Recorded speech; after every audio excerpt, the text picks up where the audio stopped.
ஒரு சைடு கை, காலு வராம இருந்தது வந்து பார்த்தீங்கன்னா, இப்ப வந்து அவங்க கை, கால அசைக்கிற மாரி இருக்கு.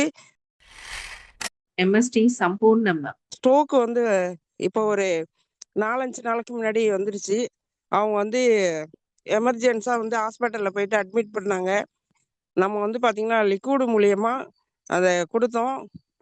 ஆப்ரேஷன் பண்ணியே ஆகணும்னு சொல்லிட்டு டெஸ்ட்லாம் எடுத்துட்டு சொல்லியிருந்தாங்க. இப்ப வந்து பார்த்தீங்கன்னா, இப்ப நேத்திக்கு வந்து ஆப்ரேஷன்லாம் செய்ய வேணாம். நல்லா இருக்கு அப்படின்னு சொல்லிட்டு, அதே மாரி ஒரு சைடு கை, காலு வராம இருந்தது வந்து பார்த்தீங்கன்னா, இப்ப வந்து அவங்க கை, கால அசைக்கிற மாரி இருக்கு. அ நல்லா கொஞ்சம் வந்து பார்த்தீங்கன்னா, கியூர் ஆகி வர்றாங்க. வந்து பார்த்தீங்கன்னா, சாப்பிடும்போது எது சாப்பிட்டாலும் அப்படியே இந்த செ இருமல் வந்துட்டுருக்கும். அதெல்லாம் குறைஞ்சு இப்ப வந்து சூப்பரா நல்லா ரிசல்ட் தருது.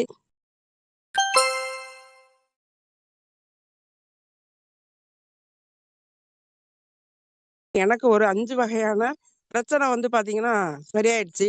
MST சம்பூர்ணம்.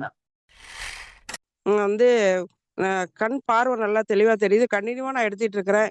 நரம்பு பெயின் வந்து பார்த்தீங்கன்னா இருந்துகிட்டு இருந்துச்சு. அருமையான ரிசல்ட் சூப்பரா இருக்கு. நல்லா ஆக்டிவா இருக்கு.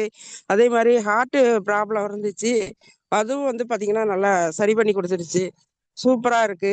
அதே மாரி வந்து பார்த்தீங்கன்னா, உடம்பு வெயிட் கொஞ்சம் குறைஞ்சிருக்கு. எனக்கு வந்து பார்த்தீங்கன்னா, இன்னும் மேலும் மேலும் வந்து பார்த்தீங்கன்னா, நல்லா கன்டினியூவா ஆக்டிவா இருக்கிற மாரி இருக்கு.